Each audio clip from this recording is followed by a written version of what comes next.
తెలంగాణకు సంబంధించి కూడా అటు 116 మున్సిపాలిటీలు అటు 7 కార్పొరేషన్లకైతే ఎన్నికల కౌంటింగ్ అయితే ప్రారంభం అయిపోయిందని చెప్పాలి. మరోపక్క అటు ఎన్నికల కౌంటింగ్ ప్రారంభమైనప్పటికీ అంతకంటే ముందు నుంచి కూడా అటు క్యాంపు రాజకీయాలు అయితే వేడెక్కుతున్నాయి. ప్రధాన పార్టీలు కూడా అటు పూర్తిగా మేయర్ చైర్మన్ పీఠాలే లక్ష్యంగా కూడా ముందుకు వెళ్తున్నాయని చెప్పొచ్చు. ఈ నేపథ్యంలోనే క్యాంపు రాజకీయాలు అయితే మరింత ఉత్కంఠకు తెరతీస్తున్నాయని చెప్పొచ్చు.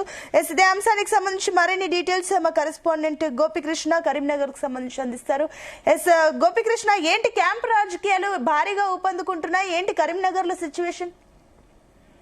సునీత, అయితే కౌంటింగ్ కు ముందే ఇటు క్యాంప్ రాజకీయాలు అయితే చోటు చేసుకున్నాయి. ఇటు కరీంనగర్ లో కూడా ఇటు 2 కార్పొరేషన్లకు సంబంధించితో పాటు 14 మున్సిపల్ సంబంధించి కూడా క్యాంప్ రాజకీయాలు అయితే తెలిసాయి. ఇటు పూర్తి స్థాయిలో అయితే మెజార్టీ స్థానాలు కైవసం చేసుకునే దిశగా ఉన్న చోట్ల క్యాంప్ రాజకీయాలు కూడా చోటేస్తున్నాయి. అయితే హంగా వచ్చే చోట్ల కూడా ఈ క్యాంప్ రాజకీయాలు అయితే చోటేస్తున్నాయి. ఇటు కరీంనగర్ లో ఇటు బీజేపీ నేతలతో కావచ్చు, ఇటు స్థానికంగా ఆయా మున్సిపాలిటీలలో ఏదైతే ఉందో కార్పొరేషన్ల వరకు కూడా ఆ ఇన్ఛార్జీలు అయితే నిన్న సమావేశం అయితే నిర్వహించారు. ఇటు మెజార్టీ స్థానాలు ఇటు ఏది పార్టీ కైవసం, ఇటు మేయర్ పీఠం కావచ్చు, ఇటు చైర్మన్ పీఠం కావచ్చు కైవసం చేసుకునేందుకు కూడా ఆయా పార్టీలు ఇటు బీజేపీ కావచ్చు, బీఆర్ఎస్, ఇటు అధికార పార్టీలో ఉన్న కాంగ్రెస్ కూడా పావులు కలుపుతున్నాడని చెప్పి స్పష్టంగా కనిపిస్తుంది. ఇటు ఏదైతే గెలుపొందిన అభ్యర్థులు చేజారిపోకుండా ఉండేందుకు కూడా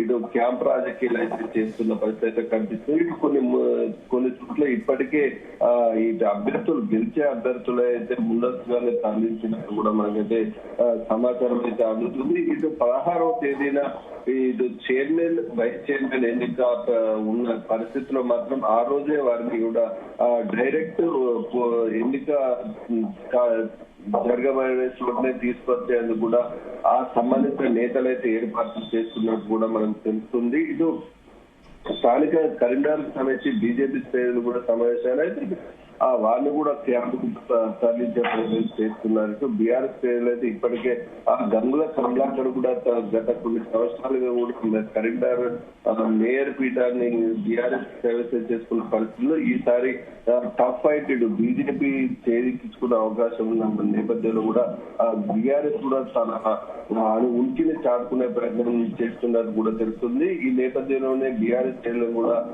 తరలించే ప్రయత్నం చేస్తున్నట్టు కూడా తెలుస్తుంది. ఇటు ఇప్పటికే వేములవాడకు సంబంధించి కాంగ్రెస్ అభ్యర్థులు అయితే హైదరాబాద్ కూడా తరలించినట్టుగా తెలుసు. స్థానికంగా ఉన్న ప్రభుత్వ పాల్ శ్రీనివాస్ ఇప్పటికే హైదరాబాద్ కూడా తరలించినట్టు కూడా మనకైతే తెలుస్తుంది. అదేవిధంగా ఇటు జగిత్యాలకు సంబంధించి కూడా జగిత్యాల జిల్లాలో కూడా ఇటు కొరుట్ల కావచ్చు, మెట్పల్లి కావచ్చు, ఇటు ఇప్పటికే కాంగ్రెస్ సెటిల్ అయితే అధికార పార్టీ ఉన్న కాంగ్రెస్ తన ఏదైతే పార్టీలు ఖచ్చితంగా గెలుస్తామో టైట్ పొజిషన్ ఉన్న 1-2 సీట్లు అటు ఉన్న చోట కూడా ఇండిపెండెంట్ కూడా తన వైపు తిప్పుకునే ప్రయత్నం చేసేందుకు కూడా వారికి కూడా క్యాంప్ కి అయితే తరలిస్తున్నట్టు కూడా అయితే మనకు తెలుస్తుంది. ఇటు జగిత్యాల జిల్లాలో కొండాటి ప్రాంతంలో అయితే ఇటు చెన్నూరుకు సంబంధించిన క్యాదన్పల్లి మున్సిపాలిటీ బీఆర్ఎస్ శ్రేణులు అయితే కొండాటి క్యాంపుకు కొండాటికి అయితే చేరుకున్నట్టు కూడా అయితే మనకైతే సమాచారం అయితే అందింది. సిరిసిల్లకు సంబంధించి దాదాపు వెల్లవాడ పురపాలక నేతలు అయితే హైదరాబాద్ లో ఒక రిసార్ట్ కు వెళ్ళినట్టు కూడా తెలుస్తుంది. ధర్మాపూర్ కి సంబంధించిన కాంగ్రెస్ నేతలు కూడా తరలి వెళ్ళినట్టు కూడా తెలుస్తుంది. స్థానికంగా ఇటు చొప్పదండిలో ఒకే సీటు, దాదాపు చొప్పదండిలో ఇటు బీజేపీ కాంగ్రెస్ నువ్వా నేనా అన్న కోణంలో ఉన్న పరిస్థితిలో మాత్రం ఇండిపెండెంట్ అయితే ఒకరు గెలిచే అవకాశం అయితే కనిపిస్తుంది.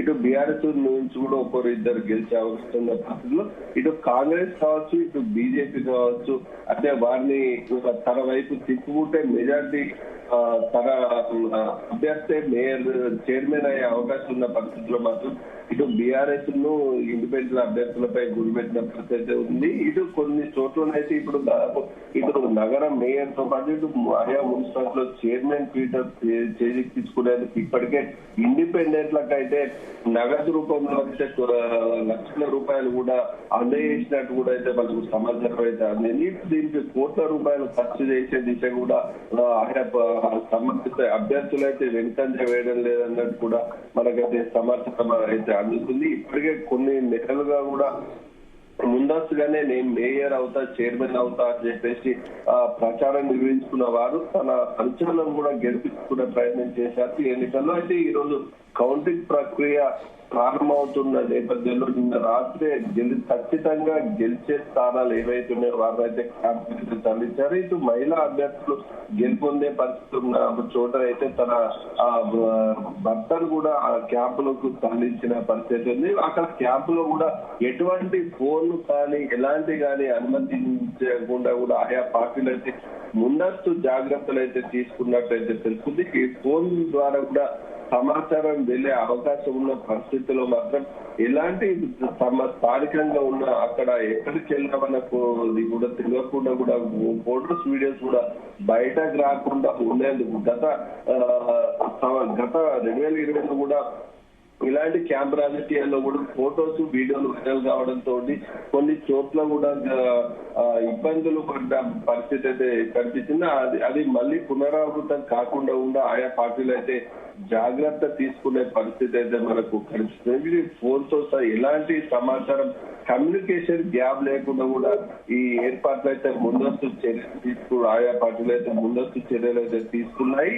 దీంతో పాటుగా ఈ నెల 16వ తేదీన సోమవారం నాడు ఎన్నికలు చైర్మన్, వైస్ చైర్మన్ ఎన్నిక జరుగుతున్న నేపథ్యంలో డైరెక్ట్ ఆ ఎన్నిక జరిగే చోటుకే అభ్యర్థులను తీసుకురావాలని చెప్పేసి కూడా ఆయా సంబంధించిన రాజకీయ ఇటు బీజేపీ కావచ్చు, బీఆర్ఎస్ కావచ్చు, కాంగ్రెస్ కావచ్చు ఈ నిర్ణయం తీసుకున్నట్టు కూడా మనకు తెలుస్తుంది. అక్కడ కొన్ని చోట్ల ఎక్స్పెక్టివ్ ఓటు కూడా కీలక కానున్నట్టు కూడా మనకు తెలుస్తుంది. కరీంనగర్ లో బీజేపీ కావచ్చు 30 నుంచి 34 స్థానాలు వస్తున్న నేపథ్యంలో కంటే మెజార్టీ స్థానాలు ఖచ్చితంగా 34 రావాలి. 66 డివిజన్లు కానీ 34 ఖచ్చితంగా రావాలనే పరిస్థితులు 1-2 అతిథి అయ్యే ప్రమాదం ఉన్న చోట మాత్రం ఇండిపెండెంట్లు కీలకంగా మారనున్నట్టు కూడా తెలుస్తుంది. ఈ నేపథ్యంలో బండి సంజయ్ అయితే ఆ నేతలతో సమావేశం అయితే అయినట్టు తెలుస్తుంది. ఎట్టకేలకు కరీంనగర్ లో బీజేపీ తీసుకునేందుకు కూడా ఆ బండి సంజయ్